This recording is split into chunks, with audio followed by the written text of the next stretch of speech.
동상이몽이라는 말이 있죠.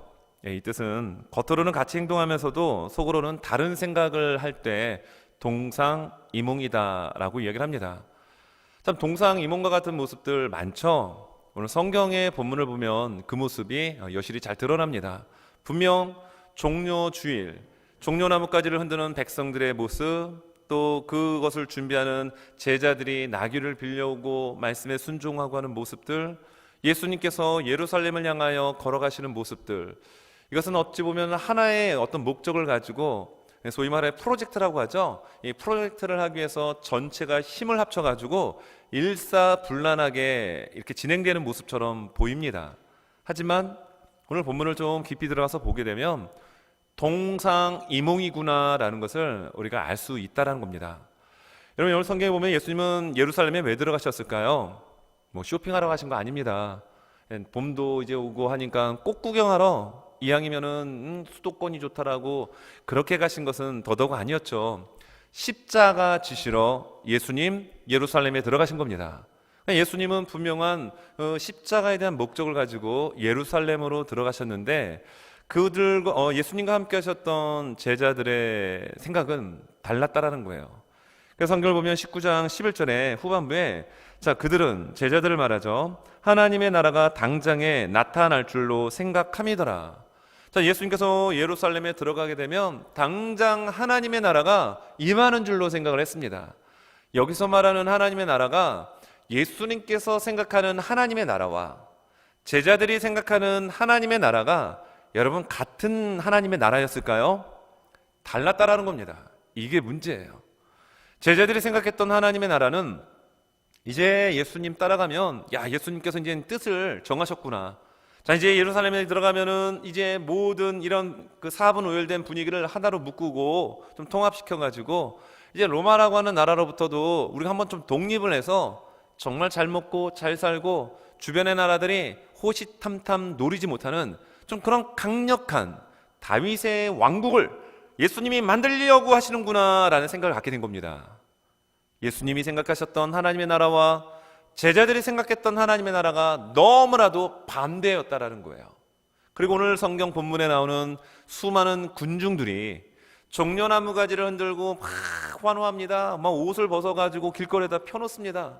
그러니까 왕의 개선하는 모습처럼 그렇게 연출이 되는데, 여러분, 여기에 나오는 백성들이 그렇게 외치는 이야기들을 들어보면 참 아름답습니다. 참 아름다운 고백이고 멋져요. 분명 이건 축제의 모습입니다. 그들이 뭐라고 얘기하죠? 찬송하리로다 주의 이름으로 오시는 왕이요, 하늘에는 평화요, 가장 높은 곳에는 영광이로다, 호산나 호산나 하며 그들이 기뻐합니다. 그런데 이게 또한 마찬가지로 동상이몽이었다라는 거죠. 왜 그럴까요? 이 군중들의 마음도 제자들의 마음과 똑같았던 겁니다. 이제 너무 살기도 힘들고 너무 이 삶이 퍽퍽한데 뭔가 좀 다윗과 같은 왕이 나타나가지고 우리를 좀 이 어려움에서 좀 탈출시키고 좀 잘 살 수 있도록 해줬으면 좋겠다, 이런 마음들이 여러분 많은 백성들의 마음속에 있었어요. 그래서 예수님이 예루살렘 성으로 입성하실 때 많은 대다수의 군중과 백성들은 제자들처럼 그런 독립을 하고 정치적으로 강력한 카리스마적인 리더십을 가진 이러한 지도자를 원했던 겁니다. 예수님이 생각하셨던 하나님의 나라와 제자와 군중들이 생각했던 하나님의 나라가 여러분 같습니까? 전혀 달랐다라는 겁니다. 동상이몽이었죠. 분명히 일은 같이 하고 있고 분명히 뭔가 일은 되어지는 것처럼 보이지만 생각이 다를 때 여러분 분명히 문제가 발생됩니다. 오늘 성경을 보게 되면 이 예수님께서 이제 예루살렘 성으로 입성하시고 또 거기서 환호를 받고 또 후반부에 보면은 이 바리새인들이 제자들을 좀 책망하라고 하는 좀 이러한 이야기가 오늘 본문 가운데 녹아져 있는데, 저는 오늘 본문을 좀 이렇게 말씀을 준비하면서 예수님이 가고자 하셨던 최종적인 그 방향의 종착지는 어디였을까? 분명 오늘 성경은 예루살렘이었지만 그것은 다른 말로 표현하자면 십자가였습니다. 그래서 설교의 제목을 예수님이 걸어가신 방향은 십자가였습니다 라고 정해봤어요. 여러분, 이 이야기에 여러분 공감하십니까? 예수님께서 걸어가신 길은 여러분 십자가였습니다. 예수님이 왜 이 땅에 오셨습니까? 예수님이 왜 십자가에 죽으셨습니까? 바로 우리를 사망과 죄의 종노릇 가운데 죽어있던 우리를 살리시기 위하여 예수님 이 땅에 오셨습니다. 그것이 은혜이고 그것이 우리가 영원토록 주 앞에 서는 그날까지 가슴에 품어야 할, 아니 우리의 가슴에 각인되어야 될 중요한 메시지입니다. 예수님께서 걸어가신 방향은 십자가였습니다 라는 주제를 가지고 말씀을 전하고자 하는데요, 여러분 말씀의 28절을 한번 보겠습니다. 28절을 보면 예수께서 이 말씀을 하시고 예루살렘을 향하여 앞서서 가시더라. 예수께서 어떤 말씀을 하셨을까요? 앞부분에 보면은 이제 그 1절부터 10절까지 예수님께서 삭개오의 집에 초청을 받습니다. 그리고 그 대화 가운데 이 세리장이었던 삭개오가 돈을 좀 부정적으로 많이 좀 모았던 것 같아요. 그 위대한 고백을 하죠. 내가 이 돈을 팔아가지고 이 돈을 가난한 자들에게 나눠주고 또 토색한 잘못된 방법으로 탈취하고 잘못된 방법으로 그들의 돈을 내 것으로 만들었던 사람들에게는 내가 4배로 갚겠습니다 라고 얘기를 하죠. 그때 예수께서 10절에서 인자가 온 목적을 이야기합니다. 인자가 온 목적은 잃어버린 자를 찾기 위하여 왔다라고 예수님 말씀하셔요. 자, 그렇게 예수님이 말씀을 하시고 그 다음 절로 넘어오면 예수님께서 예루살렘을 향하여 가십니다. 제자들도 가면서 야, 이제 하나님의 나라가 임하는구나, 야, 우리가 높은 자리에 올라갈 수가 있구나, 우리 예수님이 왕이 되시는구나, 막 이런 엉뚱한 생각을 제자들이 하게 됩니다. 이때 예수님께서 열 문화의 비유를 말씀하십니다.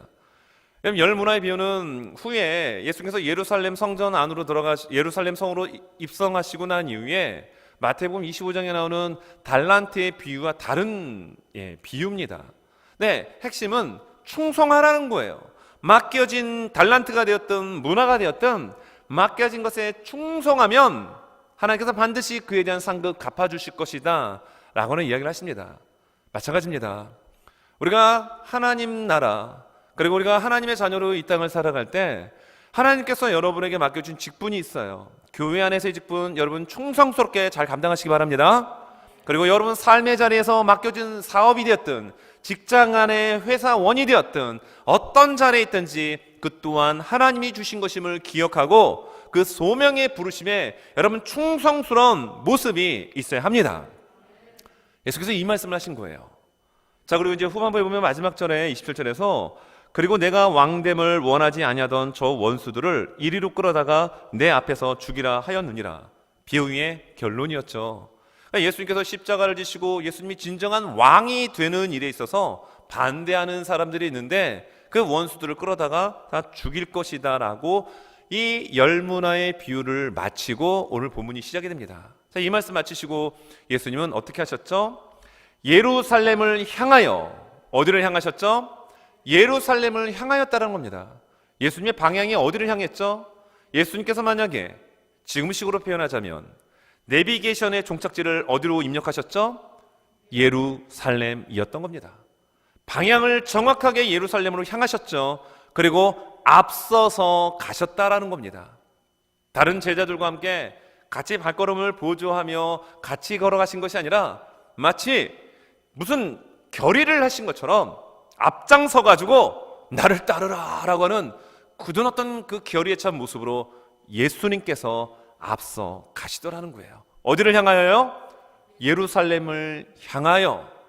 그리고 오늘 성경 본문에 보면은, 본문은 아니지만 11절에 보면 예수님께서 예루살렘에 가까이 오셨고, 그러니까 예수님은 점점 시간이 지날수록 예루살렘으로 가까이 가셨고, 오늘 본문 28절에서는 예루살렘을 향하여 내비게이션의 목적지를 입력하고 지금 출발하고 계십니다. 그것도 앞장서서.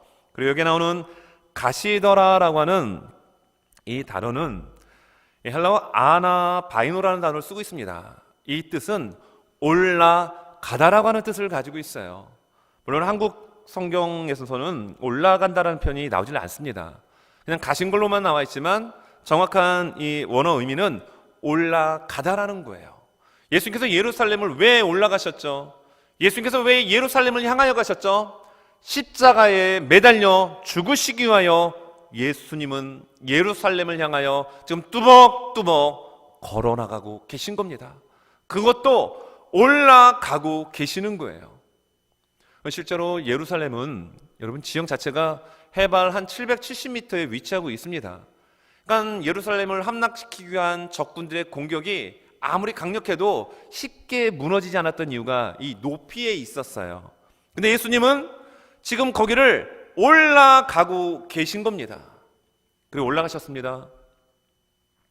그리고 예수님 십자가에 매달려 돌아가실 때 해골이라고 하는 뜻을 갖고 있는 골고다 언덕에서 마지막 숨을 거두시며 다 이루었다 이러시면서 예수님 운명하십니다.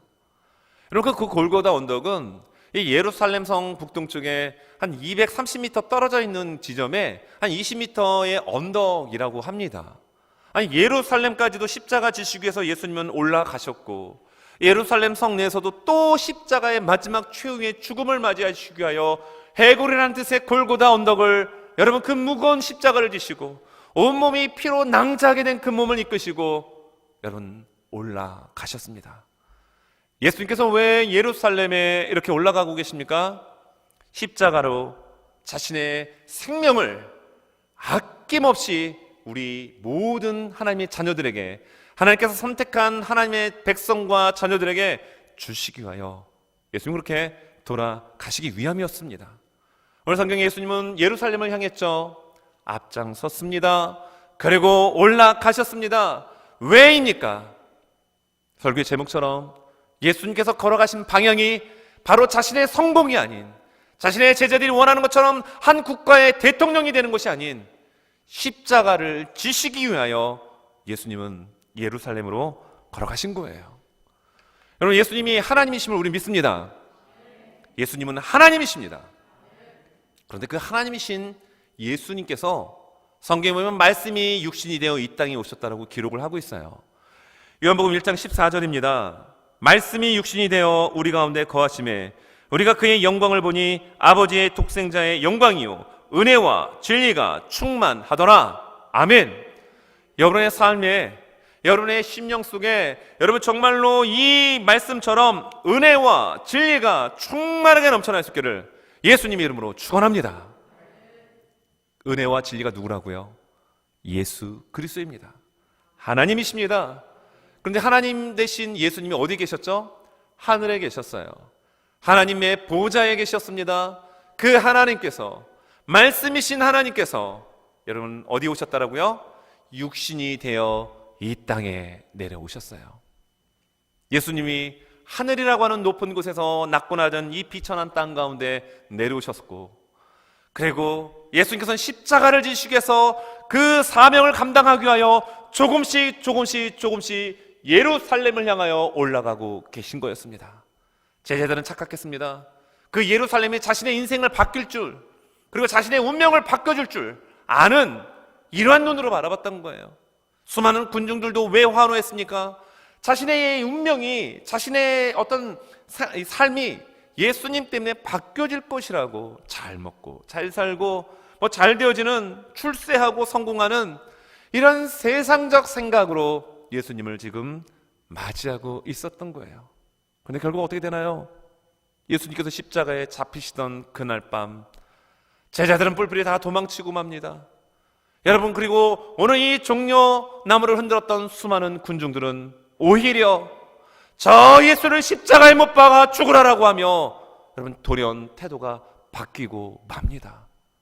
여러분, 그들에게 있어서 정말 그들이 원했던 하나님의 나라는 어떤 나라였을까요? 십자가가 아니었다라는 겁니다. 그런 가운데서도 예수님은 넉넉히 걸어가신 그 방향이 십자가였다라는 거예요. 이것이 우리에게 참 놀라운 은혜이죠. 여러분, 예수님의 십자가에 죽으심이 없다라면 오늘 이 시간 누가 감히 지금 하나님 앞에 설 수가 있을까요? 없을 것입니다. 예수님께서 십자가 달려 돌아가시고 그 예수 그리스도를 믿는 믿음으로 인하여 말미암아 우리는 하나님의 자녀가 된 것입니다. 그래서 정말로 영원한 하나님 나라를 이미 상속받았고 우리의 이름이 하나님 나라의 생명책에 기록이 되어졌고 그런 하나님 나라의 자녀의 신분으로 이 험난하고 어려운 이 시대 속에서 주눅들지 않고 환경에 굴하지 않고 믿음의 향기를 품어내며 여러분 살아가야 될 당위성이 우리에게 있는 줄로 믿습니다. 김병년 목사님이라고 계십니다. 이 목사님께서 쓰신 책이 바람 불어도 좋아라는 책이에요. 이 책에 보게 되면은 정채봉이라고 하는 그 작가가 나오는데 동화 작가입니다. 수필가이기도 합니다. 이분의 시, 이분의 글은 참 따뜻한 감동을 우리에게 주는 것들이 참 많이 있습니다. 여기 보면은 여기 김병년 목사님은 사모님께서 몸을 못 움직이시는 분이에요. 숟가락 떠가지고 혼자 드실 수 없는 그런 식물 인간과 같은 분입니다. 거의 한 16년, 17년인가요? 한 20년 가까운 기간 동안 이 김병년 목사님께서 목회를 하시면서 사모님을 돌보는 거예요. 쉬운 일 아니었겠죠. 그런 가운데서 쓴 책입니다. 근데 그 내용 가운데 정채봉 동화 작가의 꽃별 이야기라고 하는 이야기가 거기에 좀 인용이 돼요. 이 꽃별 이야기는요, 이런 이야기입니다. 아주 작은 밤하늘에 떠있는 수많은 별들 가운데서도 가장 작은 꽃별이라는 별이 있었어요.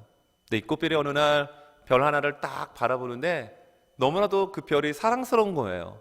그 별의 이름은 지구였습니다. 이 지구별을 바라보는 꽃별의 심장이 콩캉콩캉 뛰기 시작합니다. 그리고 밤에 잠을 자야 되는데 밤도 설쳐가면서 그 멀리서 지구별을 바라보는 거예요. 그의 마음속에 사랑의 마음, 그리움의 마음, 그 지구별만 바라보며 막 설레이는 마음이 늘 벅차오르는 거예요. 그러던 어느 날 이 꽃별이 북극성에게 가서 부탁을 합니다. 저는 지구별을 너무 사랑합니다. 저를 지구별로 보내주세요. 이게 위험한 생각이죠. 만약에 이 지구를 향하여 어떤 소행성이 여러분 돌진해 온다면 어떻게 되겠습니까? 지구는 박살납니다. 큰일 나요. 그런데 이 꽃별이 그렇게 얘기를 하자 이 북극성이 지구별을 너무 사랑하는 꽃별의 마음을 알았던 거예요. 그래서 보냅니다. 어떤 모습으로 보내느냐? 지구에 있는 바다 깊은 곳에 있는 불별, 불가사리의 모양의 별로 보냅니다. 여러분, 밤하늘을 비췄던 아름다운 영롱한 그 꽃별이 지구를 너무나도 사랑하고 너무나도 그리운 나머지 아무도 보지 않는 바다 심해 깊은 저곳에 불가사리의 모양의 불별, 불가사리로 왔다라는 거예요. 얼마나 사랑했으면, 얼마나 그리워했으면. 여러분, 예수님이 그렇다라는 거예요. 예수님께서 우리를 너무 사랑하셔서 여러분 한 사람 한 사람을 정말 구원해 주시겠어 말씀 대신 하나님께서 하늘의 보좌를 박차시고 이 땅에 육신을 입고 오셨습니다. 그리고 이 땅에서의 30년의 생활을 평범하게 사시다가 3년 동안 공생의 사역을 감당하십니다. 그리고 그 인생의 그리고 사역의 마지막 어떤 방점으로서 십자가를 지시기 위하여 예루살렘으로 가까이 향하여 앞장서서 올라가시더라라고 성경은 이야기합니다. 여러분, 예수님께서 우리를 사랑하셨기에 우리는 하나님의 자녀가 여러분 될 수 있었던 거예요. 이 사실에 정말 여러분 우리 가슴 벅차도록 감사하고 감격하고 살아갈 수 있는 우리 모두가 되실 수 있기를 예수님의 이름으로 축원합니다. 마치 꽃별이 자신의 모든 존재를 버리고 바다 깊은 곳 속에 작은 초라한 아무에게도 주목받지 못했던 불가사리처럼 왔던 것처럼 말입니다. 그럼 예수님께서 걸어가신 방향은 분명 십자가였습니다. 그런데 오늘 본문을 바라보면 예수님께서 이 십자가를 지시기 위하여 이 방향을 설정하고 내비게이션을 따라 가고 있는 그 상황들 속에 말씀이 정확하게 이루어지고 있는 모습을 우리에게 두 번째로 소개하고 있습니다. 여러분, 하나님의 말씀은 반드시 이루어집니다. 하나님의 말씀은 반드시 성취됩니다. 더더군다나 하나님의 자녀를 구원하고자 하는 하나님의 구원의 역사의 계획은 그 누구도 막을 수가 없는 거예요. 오늘 성경 말씀을 봅니다. 30절에서 34절에 보니까 이렇게 나옵니다. 자, 이르시되 예수님 말씀하시죠. 너희는 맞은편 마을로 가라. 그리로 들어가면 아직 아무도 타보지 않은 나귀 새끼가 매여 있는 것을 보리니 풀어 끌고 오라. 예수님께서 제자들에게 이야기를 하시기를 저 맞은편으로 들어가면 아직 한 번도 사람이 타지 못한 작은 나귀 새끼가 있을 것이다. 가서 풀어서 끌고 와라. 이런 얘기를 이제 하시는 거예요. 여러분들, 이 말씀은 이미 이때 예수님이 한 30이 넘으신 나이였기 때문에 550년 전에 스가랴 선지자를 통하여 예수님께서 이 땅에 오실 때 이 예루살렘 성에 입성을 하실 때 어떤 것을 타고 들어가실지를 이미 550년 전에 기록을 해놨습니다. 그 말씀이 스가랴 9장 9절의 말씀입니다. 시온에 따라 크게 기뻐할지어다. 예루살렘에 따라 즐거이 부를지어다. 보라, 내 왕이 내게 임하시나니 그는 공의로우시며 구원을 베푸시며 겸손하여서 나귀를 타시나니 나귀의 작은 것 곧 나귀 새끼니라. 예수님께서 십자가를 지시는 그 엄청난 그 미션 앞에서 여러분, 그냥 막 한 게 아니라 하나님의 말씀이 기록되어진 대로, 그 말씀대로 여러분 이루어진다라는 거예요. 무려 550년이 지난 그 지점에 예수님께서 그대로 제자들에게 그 말씀을 이야기하고 그 말씀대로 예수님은 작은 나귀 새끼를 타고 예루살렘 성으로 십자가를 지시기 위하여 입성하시더라는 겁니다. 또 31절을 한번 볼까요? 자, 만일 누가 너희에게 어찌하여 푸느냐 묻거든 말하기를 주가 쓰시겠다 하라 하시매 보내심을 받은 자들이 가서 그 말씀하신 대로 만난지라. 그 나귀 새끼를 풀 때에 그 임자들이 이르되 어찌하여 나귀 새끼를 푸느냐 대답하되 주께서 쓰시겠다 하고. 자, 어떤 내용인지 여러분 좀 그려지죠? 자, 예수께서 나귀 새끼 저 건너편 마을 가서 풀어가지고 가지고 와라 라고 이야기를 한 겁니다. 그리고 제자들은 그 예수님의 말씀에 따라서 건너편으로 가가지고 진짜 한 번도 타보지 않은 작은 나귀 새끼가 눈에 띄어서 그거를 매듭을 풀어가지고 끌고 오려고 하는데, 당연히 주인 입장에서는 얘기할 거 아니에요. 당신들 뭐 하는 거요? 그러자 제자들이 뭐라고 얘기합니까? 주께서 쓰시겠습니다. 근데 정말 주인들이요 아무 말 하지 않아요. 이거 얼마니까 돈 내고 가십시오. 아니면 무슨 당신의 신분증을 내놓고 가십시오. 이런 얘기가 없단 말이에요. 그대로 작은 나귀 새끼를 데리고 가서 예수님께서 그 작은 나귀 새끼를 타고 예루살렘 성으로 입성하시더라는 겁니다. 여러분 보십시오. 550년 전에 기록된 하나님의 말씀처럼 나귀 새끼를 타죠. 그대로 말씀이 이루어졌죠. 근데 그 말씀을 그 현재에 계시는 예수님이 제자들에게 이야기하십니다. 그 나귀 새끼를 나와라 뿅 하고 나귀가 그 자리에 나타난 건 아니잖아요. 2명의 제자들이 가서 끌고 오는데, 끌고 오는 일련의 과정을 보면 말씀 그대로 여러분 이루어지더라는 겁니다. 저는 이 부분에서 참 예수님께서 지금 왕으로 예루살렘 성에 들어가시게 되는데 아마 많은 군중들과 제자들도 좀 의아했을 거예요. 이왕이면 작은 나귀 새끼가 아니라 큰 멋진 나귀 새끼를 타면 얼마나 좋을까. 더 나아가서 말을, 그것도 명마 중에 명마인 흰말을 타고 힘찬 말소리와 함께 여러분 그 예루살렘 성을 입성을 하면 얼마나 분위기가 더 고조가 됐을까요? 근데 볼품없는 나귀, 그것도 사람을 한 번도 안 타본 나귀, 작은 나귀 새끼를 타고 예수님이 입성하시는데, 이 나귀 새끼를 데리고 오는 일련의 과정을 보면요, 이거는 너무나도 기가 막히다라는 겁니다. 오늘 말씀에 나오는 것처럼 32절에 보내심을 받은 자들이 가서 그 말씀하신 대로 만나게 되고, 그 말씀하신 대로 작은 나귀 새끼를 데리고 어떻게 합니까? 예수님께로 가지고 오더라는 겁니다. 그 말씀대로 이루어지는 장면, 여기에 나오는 이 장면은 또 한번 그 예수님께서 예루살렘 성으로 입성하시고 난 다음에 한 4일쯤 지났을까요? 그러니까 목요일 한 저녁 어느 시간, 목요일일 것입니다. 제자들이 유월절을 준비하기 위해서 예수님께 질문하는 장면이 나옵니다. 예수님, 이제 유월절이 다가오는데 우리가 어떻게 준비하면 좋겠죠? 그때 예수님께서 이렇게 하라 말씀해 주십니다.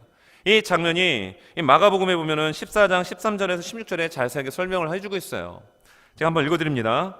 예수께서 제자 중에 둘을 보내시며 이르시되 성내로 들어가라. 그리하면 물 한 동이를 가지고 가는 사람을 만나리니 그를 따라가서 어디든지 그가 들어가는 그 집 주인에게 이르되 선생님의 말씀이 내가 내 제자들과 함께 유월절 음식을 먹을 나의 객실이 어디 있느냐 하시더라 하라.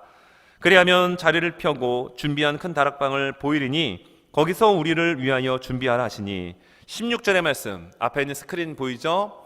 자, 마가복음 14장 16절 같이 한번 읽습니다. 시작.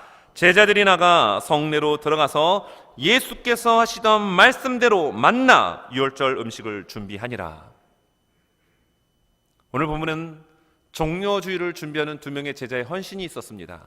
수고가 있었습니다. 나귀 주인의 헌신이 있었습니다. 그리고 한 4일 지난 이번 주 목요일이 되는 거죠. 목요일 유월절 최후의 만찬을 준비하는 그 과정을 예수님께서 제자들에게 이렇게 하라고 말씀을 했습니다. 이 장면을 한번 잘 보십시오. 이 말씀 속에 예수께서 하시던 말씀대로 만났다라는 겁니다. 오늘 예수께서 말씀하신 대로 오늘 그들이 만납니다. 어떻습니까? 지금부터 500년 전, 600년 전, 700년 전에 하나님이 하신 말씀 반드시 이루어집니다. 우리 이걸 믿습니다. 그러나 동일하게 그 하나님이 주신 말씀을 가지고 오늘 현재를 힘겹게 살아가는 우리의 삶 속에 하나님의 말씀은 동일하게 작동되어지고 동일하게 현재의 진행형으로 이루어집니다. 우린 이걸 믿습니다. 코로나19로 힘든 우리의 삶, 팬데믹이 휩쓸고 지나가는 우리의 삶은 버겁고 힘들고 지칠 수 있지만 여전히 하나님의 말씀은 하나님의 자녀, 예수 그리스도의 보혈의 피값으로 구원받은 자녀를 통하여 일하시고 역사하시고 성취하여 주십니다. 여러분, 그 은혜가 우리에게 있다라는 거예요. 하나님의 말씀은 여전히 예수님만을 바라보는 자에게 하나님의 말씀을 가슴에 품고 하나님의 성경적 가치관을 가지고 세상의 악한 가치관과 싸우는 치열한 삶의 현장에 있는 그 하나님의 자녀들을 외면치 아니하시고요, 붙들어 주십니다. 말씀을 통하여 보여주신다라는 겁니다. 저는 재미난 상상을 한번 해봤습니다. 오늘 본문을 보게 되면 제자들이 뭐라고 얘기하죠? 나귀 새끼 막 지금 풀잖아요. 여러분이 만약에 주인이면 어떤 생각이 들겠습니까? 저 같으면 도둑이야! 이랬을 거예요. 아니, 자기 것도 아닌데 막 그것도 두 명입니다. 혼자도 아니고, 야, 저거는 조직적으로 두 명의 2인 강조구나 생각을 아마 그렇게 했을 텐데, 제자들이 하는 얘기, 주께서 쓰시려고 합니다. 그랬더니 아무 말도 안 했더라는 거예요. 돈을 예수님이 와서 지불했을까요? 아니었을 겁니다. 그런데 이 주인은 주께서 쓰시겠습니다라는 얘기 가운데 전혀 토를 달지 않고 진짜 일을 한 장 받지 않고 여러분 그냥 그 나귀 새끼를 보내더라는 거예요. 여러분, 이 일이 어떻게 가능할까요? 모르긴 몰라도 이건 저의 약간의 상상력을 가미해서 설명드립니다. 이 주인에게 뭔가 하나님의 사인이 있었겠죠. 이 주인이 무슨 정신이 나갔습니까? 멀쩡한 장성한 두 사람이 말도 안 하고 나귀를 끌고 가는데 주가 쓰시려고 합니다. 그렇게 하세요. 이런 사람이 현실적으로 있습니까? 그런 사람이 현실적으로 있다면 제가 그 방법을 많이 써보고 싶네요. 예를 들어서 어느 집에 멋진 차가 있는데 시동이 켜져 있어요. 이 시동이 켜져 있으니까 문을 제가 열고 딱 타고 그럴 때 주인이 나와서 당신 뭐요? 할 때 주께서 쓰시려고 합니다. 그러면 아멘하고 그냥 가게 할 이런 일들이 여러분 우리의 삶 속에서 우리의 일상생활에서 일어날 수 있습니까? 없죠. 근데 그 일이 일어났단 말입니다. 하나님의 분명한 그의 일을 하나님이 원하시는 그 막중한 십자가의 사명을 감당하며 나가실 때 이런 필요한 모든 것들을 하나님께서 공급하시고 사람들의 마음가짐도 변화시켜서 협력할 수 있도록 하나님 여러분 일하신다라는 거예요. 그럼 오늘 마가복음을 한번 보십시오. 여러분 유월절을 준비하는 그 일에 이 제자들이 어떻게 그 말도 안 되는 일을 따를 수 있었을까요? 여러분 성 안에 들어갔더니 사람들이 굉장히 많아요. 근데 그 많은 사람들 가운데 물동이를 메고 가는 사람이 한 명만 있었을까요? 마치 요한복음 4장에 나왔던 그 정오의 시간에 물동이를 메고 나온 사람은 한 사람밖에 없었죠. 사마리아 여인. 그런 상황이라면 정말 쉽게 눈에 띄어서 그 여인에게 대화를 하든 따라가든 할 것입니다. 그러나 제자들이 들어갔던 그 시간대는 많은 사람들이 물동이를 메고 걸어다니고 왕래하던 시간대입니다. 그 많은 사람들 가운데 왜 그 예수님이 말씀하신 그 한 사람이 눈에 여러분 빨려 들어오며 클로즈업 됐을까요? 그리고 따라갑니다. 그리고 이야기를 합니다. 우리 선생님께서 이렇게 유월절을 준비하시기 위해서 이렇게 말씀해서 내가 당신을 따라왔습니다. 좀 쓸만한 다락방. 그랬더니 어떻게 하는 겁니까? 그냥 빌려줘요. 그냥 빌려줍니다. 예수님께서 전화하셔가지고 제 카드 번호가 이렇습니다. 적으세요. 해가지고 카드 번호 알려주고 미리 예약을 하셨습니까? 그리고 거기에 참여하는 인원은 나의 12명 제자 12명 플러스 나까지 해서 13명이에요. 시간은 목요일 오후 7시로 정해주시고요. 음식은 A코스, B코스 중에 오늘 특별한 날이니까 A코스로 아주 스페셜하게 준비해 주세요. 예수님께서 미리 어포인트를 하셨나요? 아닙니다. 근데 이런 일들이 어떻게 벌어질 수가 있을까요? 놀랍죠. 하나님이 원하시는 막중한 사명을 감당하며 나갈 때 여러분 정말 필요한 부분들은 하나님께서 우리 삶 가운데 역사하셔서 말씀이 이루어가도록 여러분 인도하여 주십니다. 저는 여기에 보면은 주께서 쓰시겠다라고 하는 이 영어 단어가 The Lord need it이에요. The Lord need it. 미국 사람이 운영하는 큰 대형 마켓에 가지고 장을 한 몇백 불씩 보고 탁 나올 때 왜 계산 안 하고 나가십니까? 할 때 저 이 영어 단어 한번 써보고 싶어요. The Lord need it. 그럼 어떻게 될까요? 보안업체 경찰이 보안업체 직원이 오든 아니면 경찰이 와가지고 어떻게 하겠죠? 왜냐하면 도둑놈이잖아요. 범죄 행위잖아요. 그런데 이런 일들이 연거푸 왜 예수님이 십자가를 향하여 걸어가는 그 현장 가운데 일어나냐라는 겁니다. 여러분, 우리의 인생의 내비게이션의 종착지가 예수님이 되시길 바랍니다. 우리가 바라봐야 될 분은 오직 예수입니다.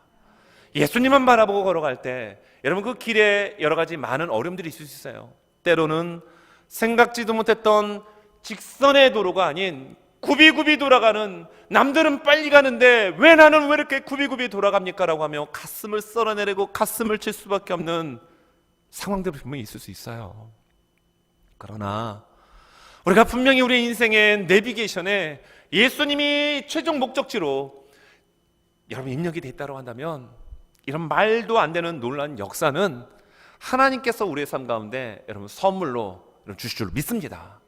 우리의 인생의 내비게이션의 종착지 오직 예수, 오직 예수께 여러분 입력을 하고 힘차게 주행할 수 있는 저와 우리 모두가 되시기를 예수님의 이름으로 축원합니다.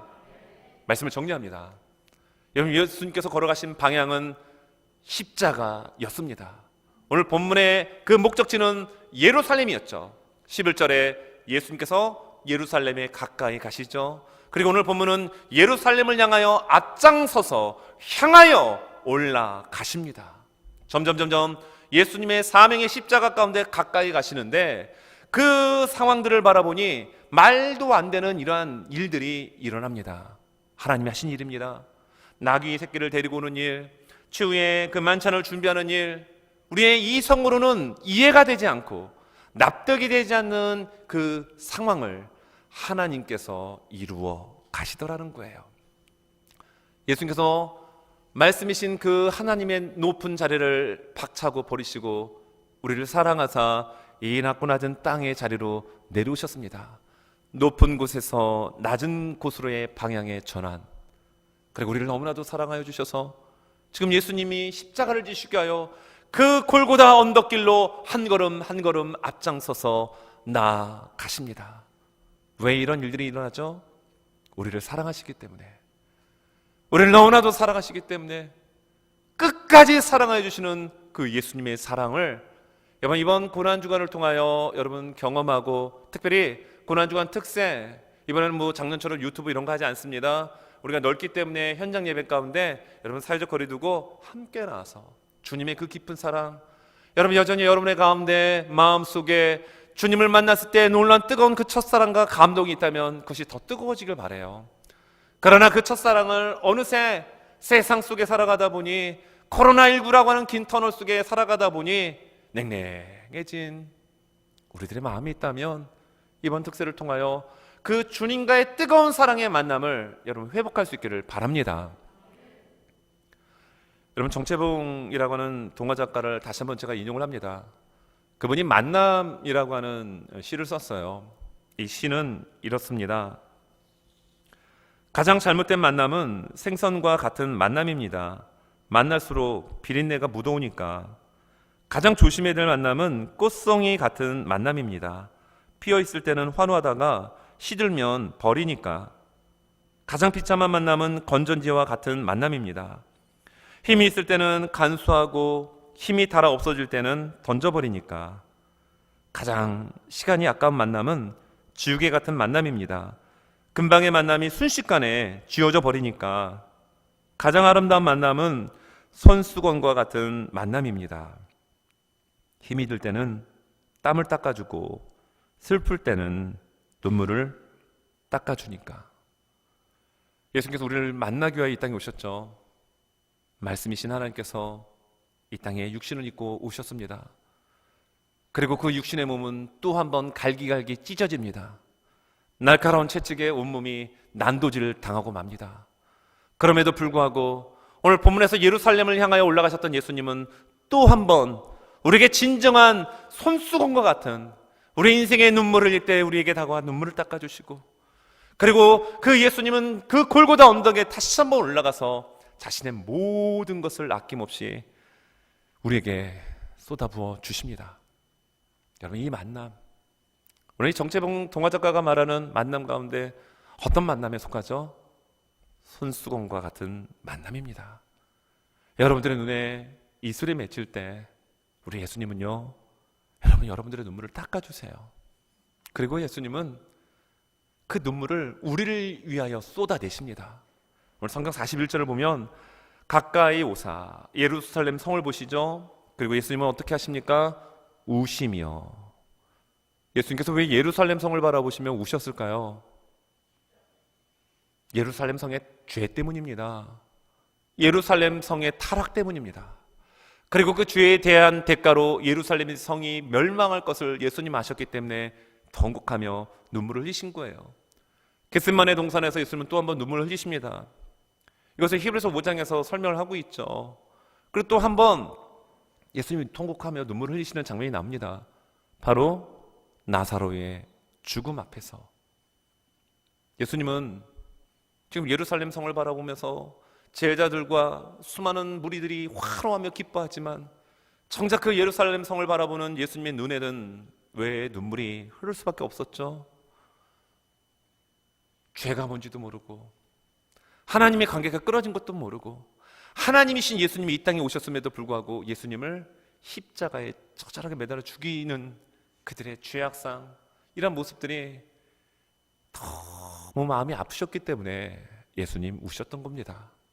우리 예수님의 그 놀라운 사랑, 예수님이 우리를 만나주신 그 사랑은 여러분 변함없이 하나님 앞에 서는 그날까지 우리에게 부어줄 줄로 믿습니다. 우리가 눈물을 흘릴 때 여러분 예수님도 같이 눈물을 흘린다는 걸 기억하세요. 우리가 힘들어할 때 예수님 팔짱 끼고 계시지 않습니다. 같이 힘들어하십니다. 같이 가슴 아파하십니다. 이러한 정말 손수건과 같은 우리 인생에 있어서 가장 중요한 이 만남의 복을 받은 우리가 여러분 어떻게 살아야 될까요? 정말 예수님을 찬양하고 예수님을 높여드리고, 그리고 이번 고난주간 가운데 그 십자가를 깊이 묵상하면서 정말로 예수님을 더욱 사랑하기 위한 그런 어떤 우리의 안에 그런 회복이, 그 주님의 눈물이 주님의 눈에서만 흘리는 것이 아니라 주님의 십자가를 바라보는 나의 눈에서도 정말 터쳐나오는 그 은혜가 여러분의 삶 속에 있어질 수 있기를 예수님의 이름으로 축원합니다.